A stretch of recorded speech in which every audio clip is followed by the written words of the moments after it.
प्रिय छात्रों, एक बार मैं पुनः आपके बीच में आया हूं यूट्यूब चैनल के माध्यम से। जैसा कि आप लोगों को पता है, एक्साइज आईटीआई प्रयागराज मंडल की सबसे पुरानी और सबसे बड़ी आईटीआई है, जो कि 2 जनपदों में स्थित है। एक तो प्रयागराज में और दूसरी कौशाम्बी में। ठीक है, जिसका मैंने आपको पीछे वीडियो में बताया था कि मैं कुछ कॉमन हैंड टूल्स तो आपको दिखा चुका हूं 2 वीडियो के माध्यम से। नेक्स्ट और लास्ट जो कॉमन हैंड टूल्स का वीडियो आज मैं बनाने जा रहा हूं, वो कुछ ऐसे टूल्स हैं जिनके बारे में आप लोग कुछ लोगों ने देखा भी होगा तो मिनिमम यानी 10 से 15% लोगों ने। ठीक है, उसको मैं आपको बताने के माध्यम ये है कि सब कुछ ऐसे टूल्स हैं जो कुछ लोगों के कॉमन हैंड टूल्स का मतलब ये होता है कि जो जनरली यूज होते थे अपने घरों में, जिसके माध्यम से मैंने 1-2 वीडियो में आपको दिखाया। अब जो आज की वीडियो है, उस वीडियो के माध्यम से मैं आपको दिखाने जा रहा हूं सबसे पहला और थोड़ा अजीब दिखने वाला टूल जिसको आप देखते हैं, जिसका नाम है क्रिम्पिंग टूल। आप में से बहुत से कम लोगों ने इसको देखा होगा और बहुत कम लोगों ने इसको यूज किया। ठीक है, इसका काम क्या है? पहला काम तो इसका काम क्या है? क्रिम्पिंग। काम क्या है? लेकिन नाम में लिखा है क्रिम्प करने का, क्रिम्प। ठीक, टूल एक औजार है, वो क्या कर रहा है? कोई आपके पास लग देख रहे हैं, इसको मैंने लगाया। लग लगाने के दौरान जैसे ही मैं इसको दबाऊंगा तो इसमें नंबरिंग पड़ी होगी, और इसको मैं यहां देख रहे हैं ना, जैसे मैंने इसको पुट किया, पुश करते ताकत लगाया, ऐसे वो क्रिप हो जाएगा, लॉक हो जाएगा। परमानेंट जोड़ बनाने के लिए इसका प्रयोग करते हैं। ठीक, इस क्रिम्पिंग टूल का यूज होता है तो क्या काम करता है? लग या थिम्बल, 2 वस्तुएं आपको मालूम होना चाहिए। इसका काम है टर्मिनल के एंड छोर पे लग या थिम्बल को लगाने के बाद इसको क्रिम्प कर देना। ठीक, छोटे इंस्ट्रूमेंट यानी कि छोटे औजारों के लिए, छोटे लग या थिम्बल्स के लिए छोटे क्रिम्पिंग टूल, जैसे कि आप ये देख रहे हैं। ठीक, इसमें भी अलग अलग तरीके के घाटे कटे हुई है, अलग अलग तरीके के सौचे हैं, जिसमें देखिए मैंने आपको दिखाया ना, ये क्रिम्प कर देगा। कहां से? जहां भी आप मान लो लगाएंगे छोटे इंस्ट्रूमेंट में, थिम्बलों को छोटे के लिए और बड़े के लिए, ये इस तरह से वो फंसा करके आपके पास क्रिम्प कर देगा। ठीक, ये जो क्रिम्प कर रहा है, इसमें इसकी सबकी कैपेसिटी है कि सबके नंबर आप सही लिखें। नंबरों के औजार से जैसे जैसे आप नंबर देंगे, इसमें मार्किंग करा हुआ है। देखिए मैंने यहां लगाया और उसको मैं क्रिम्प कर दिया, दबा दिया, देख रहे हैं ना? क्रिम्प करते ही ये देखिए इसने अपना कार्य पूरा कर दिया। अब ये कंडक्टर डाला, इसको फिर एक बार में नहीं होगा, इसको फिर मुझे कम से कम एक क्रिम्पिंग टूल को कम से कम 2 जगह से लॉक करना चाहिए, यानी एक लग 2 जगह से आप पुश करेंगे। ठीक, इसके बाद बात आती है लग और थिम्बल होता क्या। ठीक, जो छोटे इंस्ट्रूमेंट भले छोटे जैसे टुल्लू, ठीक है, छोटे इंस्ट्रूमेंट जो होते हैं उसमें थिम्बल लगता है, क्योंकि थिम्बल होता है, आगे दिखाई दे रहा है वीडियो में, एक चांद के अगर कटा हुआ, अर्ध कटा हुआ, आधा कटा हुआ है, जो कि वो चांद दिखाई दे रहा सबको, और पूरा बंद, जैसे कि मैंने आपको वीडियो में दिखाया, जो पूर्ण रूप से बंद है, ये है लग। ठीक, अगर इसको मैं ऊपरी भाग काट के कटा हुआ देख लूं, कहीं भी आप देखते ही कंडक्टर के अगले हिस्से को आप पहचान सकते हैं कि ये थिम्बल है। ठीक है, इसका मेन यूज है स्पार्क ना करना। आप कहीं पे नट बोल्ट के माध्यम से, वाशर के माध्यम से क्रिम्प करता वायर कंडक्टर करते हैं, किसी कंडक्टर में जब जोड़ते हैं तो वहां पे स्पार्किंग होगी। स्पार्किंग दौरान वो कंडक्टर टूट जाएगा, या मोटर जल गई, उस दौरान खोलते समय, कंडक्टर को खोलते समय आपको काटना पड़ेगा, तो काटते काटते कंडक्टर छोटा हो जाता है। ठीक है, पहली बात। दूसरी बात आपको ध्यान रखना है, ये हार्ड एंड स्टील, मतलब लोहे का, हार्ड स्टील का बना होता है। जो हार्ड स्टील का बना होता है, इसके बाद वो अलग अलग नंबरों, अलग अलग साइजों में पाए जाते हैं। ठीक है, नेक्स्ट मैं जो आपको बताने जा रहा हूं, एक और अजीब सा इंस्ट्रूमेंट जिसको आप देख सकते हैं, स्टॉक एंड डाई। देख रहे हैं, कुछ अजीब, बहुत कम लोगों ने इसको देखा होगा। ठीक है, स्टॉक जो मैंने ये पकड़ा है, ये हैंडल, ये स्टॉक, ठीक है, स्टॉक, और ये मैंने जो आपके 2 पार्ट रखे हैं वो है डाई। 2 पार्ट्स में डाई लगी हुई है। ठीक, ये दिखाई दे रहा आपको, इसको हम इस माध्यम से रखते हैं। कैसे लगाते हैं? इसको रखने के लिए हमारे पास गाइड पिन होती है, देख रहे हैं, गाइड नेट या गाइड पिन। इसका कार्य क्या है?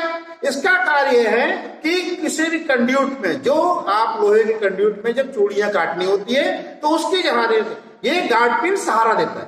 किसके लिए? कि चूड़ी 90 डिग्री पे कटे, ठीक है। ये देख रहे हैं हैंडल, हैंडल किस चीज का बना है, यानी किस धातु का बना होता है, यह पहले आपको जानना है। ये हार्ड लोहे का यानी हार्ड पाइप बना हुआ, पाइप का बना हुआ है। पाइप के बाद जीआई का बना हुआ होता है, जीआई के जो हैंडल के बाद ये कास्ट आयरन का बना हुआ, ठीक। कास्ट आयरन के बाद ये गाइड पिन भी कास्ट आयरन की होती है। कास्ट आयरन समझ रहे हैं, अगर गलती से कहीं हाथ से स्लिप कर गया तो क्रैक हो जाएगा, टूट जाएगा। दूसरा आपका सबसे इंपॉर्टेंट ये है डाई। डाई किस चीज की बनी होती है, यानी किस धातु की बनी होती है? हाई कार्बन स्टील की ये आपके डाई बनी होती है। डाई अलग अलग साइजों की आती है, ठीक है। जरूरत हमको 1 इंच की है तो 1 इंच के हिसाब से आएगा, 2 इंच का है तो 2 इंच का पाइप होगा, 1.25 इंच का तो 1.25 इंच के हिसाब से। इसमें भी गाइड पिन में एक बात सहारा देना तो है ही, दूसरा है डाई की सतह को कम ज्यादा भी करने का ये काम करता है, ठीक। ये काम इसका है। वर्क क्या है? जो हमारे घरों में कहीं पे कंड्यूट पाइप यानी वायरिंग, अंडरग्राउंड वायरिंग यूज करते हैं, उस दौरान पाइप का लंबाई बढ़ी या छोटी हो गई, काटने के बाद उसको ज्वाइंट करने के लिए हमें चूड़ियां काटनी पड़ती है। ये चूड़ियां डालने के समय उसका हमें यूज करना पड़ता है स्टॉक एंड डाई का, ठीक है। नेक्स्ट वीडियो में मैं आपको बताने जा रहा हूं। नेक्स्ट जो टॉपिक हमारा है बहुत इजी और बहुत लंबा नहीं है, जनरस आइटम, लगभग सभी लोग देखें, ठीक है, सभी लोग देखें। और मुझे लगता है ऐसे नहीं देखेंगे इलेक्ट्रीशियन ट्रेड में तो आप लोग अधिकांशतः जनरल पहचान सकते हैं कि मोबाइल रिपेयरिंग की दुकानों पे जाते हैं।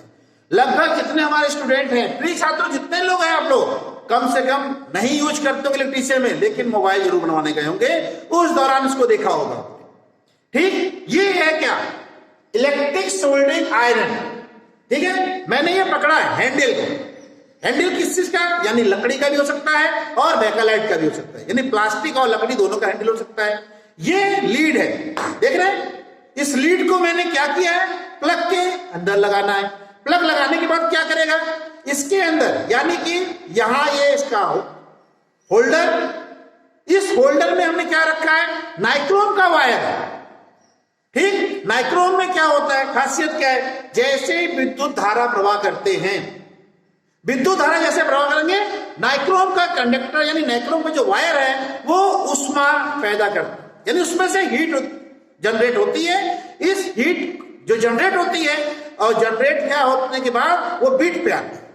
बीट कापर की होती है, बीट जो है कापर की होती है, और कापर की बीट देखिए आगे से तीखी यानी तेज होती है, और विद्युत यानी कि करंट या हीट हमेशा मोटे से पतले की तरफ जाना चाहता है। ऐसे ही करंट भी मोटे कंडक्टर से पतले की तरफ तेजी से प्रवाह करता है, यानी तीखी जगह पे करंट तेजी से आ रहा है, ठीक है। ये काम कैसे करता है, ये काम कैसे करता है, प्लस ये काम इसका है क्या, यानी इस इलेक्ट्रिक सोल्डरिंग आयरन से हम क्या काम कर सकते हैं, ठीक है। इलेक्ट्रिक सोल्डरिंग आयरन से यानी किसी कंडक्टर या कोई कंपोनेंट टूट गया या खराब हो गया है, उसको हम इसके कापर बीट से गर्म करके उस कंडक्टर की जगह पे सतह को हटाने के बाद उसको जोड़ने का काम करते हैं। इससे नहीं जोड़ा जाता है, जोड़ा किसे जाता है, ये सिर्फ गर्म करता है। जोड़ने के लिए हमें फ्लक्स की जरूरत पड़ती है, जो कि आपने देखा होगा दुकानों पे जो आपकी पॉलिश की डिब्बी होती है, पॉलिश की डिब्बी के रूप में, पेस्ट के रूप में या लिक्विड के रूप में, जिसको हम आपको बोलते हैं पेस्ट के रूप में आता है,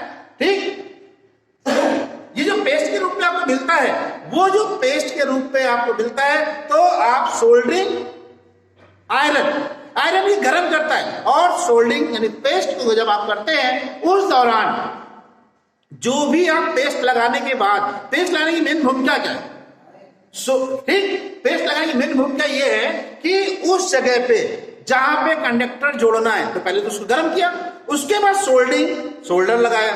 सोल्डर आयरन से जो आपने गर्म करने के बाद जब आपकी उस वहां पे पेस्ट लगाते हैं तो वहां पे ऑक्सीजन की क्रिया यानी जिसको बोलते हैं डीऑक्सीजनेशन, डीऑक्सीडेशन की क्रिया के दौरान यहाँ पे जो भी गंदगी थी, तो जैसे गर्म किया तो वो पेस्ट के रूप में वो पिघल के अलग हो जाता है। वो जो पेस्ट अलग होता है वहां पे क्या होता है, जो ऊपर ऑक्सीजन है या इसके अंदर ऑक्सीजन, ये सब अंदर वाला अंदर खत्म हो जाता है, बाहर वाला ऑक्सीजन अंदर नहीं आता।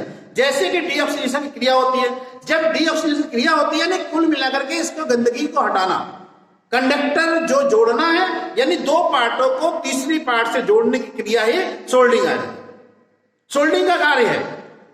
और वो जो कार्य किया जाता है, उस कार्य को करने के दौरान हम उसको पहले क्या, बीट को पहले बीट साफ करेंगे। कार्य करने से पहले ही बीट को साफ करते हैं। तो जनरल में यानी आप लोग देखते हैं कम जानकार वाले लोग क्या करते हैं, उसको फाइल से रगड़ देते हैं छोटे कामों के लिए।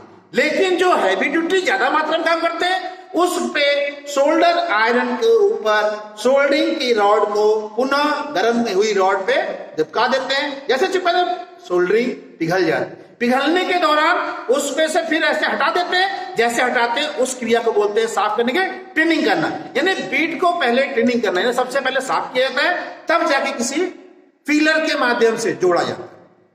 ठीक है, इसको आपने देखा ही होगा, इसका आपको पता चल गया। नाइक्रोम की तार होता है, अंदर एलिमेंट जो होता है नाइक्रोम का होता है, वो एलिमेंट गर्मी पैदा करता है। ठीक है, नेक्स्ट मैं आपको दिखना चाह रहा हूं एक और, जिसको आप देखे होंगे कभी कभी, जिसका नाम है ब्लो लैंप। ब्लो लैंप क्या होता है? ब्लो लैंप जो होता है आपको मालूम होना चाहिए, ये एक स्टोव की भांति। नॉर्मली स्टोव आप लोगों ने किसी न किसी रूप में अपने किचन में, अपने घरों में देखा होगा। एक स्टोव, जनरल स्टोव का ही एक दूसरा रूप ही है, ये स्टोव ही है। सिर्फ इसका बर्नर को हमने देख रहे हैं, इसके बर्नर को हमने बैंड किया हुआ है, और इसका बर्नर क्या होता है, 90 डिग्री को होता है। इसका भी काम क्या है, बड़े इंस्ट्रूमेंट यानी कि जैसे बड़े लग होते हैं, उस बड़े लगों को जोड़ने के लिए, बड़े लगों को जोड़ते समय कंडक्टर में गैप ज्यादा होता है, वहां पे हमें फिलिंग करना होता है। तो जो फिलिंग करते हैं, फिलिंग के समय पे घटिया किस्म का, देखिए महीन काम या पोर्टेबल अच्छे काम करने के लिए चीप सोल्डर, अच्छी सोल्डिंग की जाती है। लेकिन खराब यानी जगह ज्यादा है, गैप ज्यादा है, उसको भरने के लिए हमें घटिया सोल्डर प्रयोग करते हैं। उस घटिया सोल्डर क्या करते हैं, ब्लो लैंप से, यानी जो रॉड होती है 2 फीट स्टिक होती है, 2 फीट लंबी स्टिक को हम ब्लो लैंप के माध्यम से किसी बर्तन में गर्म कर सकते हैं। गर्म करने के माध्यम से उसको हम पिघला करके भी डाल सकते हैं। दूसरा क्या होता है, इस सोल्डिंग बीट से, देखिए इसमें भी यही चीज है, मोटे से पतले की तरफ ये भी कापर की होती है, हैंडल लगा होता है, कापर की होती है। उसको हम क्या करते हैं, गर्म करने के दौरान, ठीक, बीट गर्म किया ब्लो लैंप के माध्यम से, स्टिक यानी छोटे मोटे कामों के लिए जो सोल्डिंग आयरन रखा हुआ है, सोल्डिंग रखा हुआ है, उस पे हम फिर से चिपकाते हैं। यानी कि उसको गर्म है, उसको रॉड के ऊपर लगाया, गर्म हुआ, तो पिघलने के बाद भी इसको हम, क्योंकि फ्लक्स वहां भी लगाना है, विदाउट फ्लक्स से काम नहीं करेगा, क्योंकि परमानेंट जोड़ तभी बनेगा जब इसको फ्लक्स के माध्यम से हम इसको साफ करेंगे। ठीक है, बिना कंडक्टर के साफ किए, यानी जो आपने इंसुलेशन हटाया उस दौरान उसमें कोई गंदगी रह गई, उस गंदगी को हटाए बगैर हम आपको अगर जोड़ते हैं, सोल्डिंग करेंगे, तो वो पुनः छोड़ दे, ठंडा होते ही अलग हो जाएगा। वो छोड़े ना, परमानेंट जोड़ रहे, उसके लिए हमें क्या करते हैं, सबसे पहले फ्लक्स लगाया। ठीक है, अब देखिए इस ब्लो लैंप में क्या है, जनरल से एक हैंडल आपने पकड़ा, पीतल की टैंक है जो कि इसमें कैरोसिन भरा जाता है। ये हवा निकालने के लिए, यानी डिस्ट्रीब्यूट करने के लिए, जो उसमें आपने पंप्स के माध्यम से जो हवा भरी है, उस हवा को निकालना, क्योंकि यहाँ पर कार्य खत्म हो गया, कार्य खत्म होने के बाद उसको आपको बुझाना भी है। इसमें बर्नर लगा होता है, बर्नर में कभी कभी साइज नहीं चलता है, तो उसको हमें पिन से, इसकी पिन आती है, इसकी पिन के माध्यम से बर्नर के आगे लगे हिस्से को, पिन को से साफ भी कर देते हैं। ठीक है, ये वर्क क्या करता है, जैसे कि आपने देखा इलेक्ट्रिक सोल्डिंग आयरन की बीट गर्म करती है, ऐसे ही ब्लो लैंप भी गर्म करता है टर्मिनल को गर्म करने के लिए। यानी किसी दो पार्ट को जोड़ते समय तीसरी वस्तु से जोड़ने की क्रिया ही सोल्डिंग आयरन है। यानी दो पार्ट, कोई भी दो कंडक्टर आपस में टूट गए, छोटे हो गए, उन दोनों को गर्म करने के लिए इनके दोनों का इस्तेमाल किया जाता है। छोटे कार्यों में इलेक्ट्रिक सोल्डिंग आयरन, ये भी इसकी बीट है, इससे भी गर्म होता है। और बड़े कार्यों के लिए ब्लो लैम्प, यानी ब्लो लैम्प बड़े कार्य हैं, जनरल सी बात है, बड़े कामों के लिए छोटी चीजों को हमें प्रयोग करते हैं। ठीक है, बड़े काम है उसमें हीट पैदा कर, हीट इसका भी काम है और इसका भी काम। ठीक है, आप लोगों को मैं नेक्स्ट टाइम में बताऊंगा। आपको बता देता हूं, इनमें से जो भी आप लोगों को टूल्स समझ में ना आया हो, आप मुझे वीडियो के माध्यम, तीनों वीडियो मैंने कॉमन हैंड टूल्स के माध्यम से बनाई है। इन 3 वीडियो के माध्यम से कॉमन हैंड टूल्स में जो भी आप लोगों की प्रॉब्लम हो, कोई दिक्कतें हो, उसके माध्यम से आप मुझे कमेंट बॉक्स में लिख सकते हैं और मुझे समझा सकते हैं कि कोई भी आपकी असुविधा है, ठीक, उसके कमेंट बॉक्स में मुझे लिखिएगा। और कोई भी आप सॉल्यूशन देना चाहते हैं या मुझसे राय लेना चाहते हैं या जो भी आपकी समस्या होगी उसको मैं सॉल्व करूंगा नेक्स्ट वीडियो में। ठीक है, क्योंकि मैं वीडियो आप मेरी जब देखेंगे तभी मैं समझ पाऊंगा कि मेरी समस्याएं आप लोगों के साथ कुछ है। यानी जब मुझे कमेंट लेंगे कि सर मेरे को ये समझ में नहीं आया या मेरी ये प्रॉब्लम है, तभी मैं आपको थंब करेंगे, अंगूठा दिखाएंगे, अंगूठे से थंब करेंगे, जैसे ही स्टॉप करेंगे तभी मैं समझ पाऊंगा कि आप लोगों ने मेरी वीडियो देखी है और मुझसे वीडियो देखने के दौरान आपको दिक्कतें हुई या अच्छी लगी। जो भी कमेंट बॉक्स में देंगे ये सारी चीजें सुझाव ही मैं आप लोगों को पाऊंगा, तभी मैं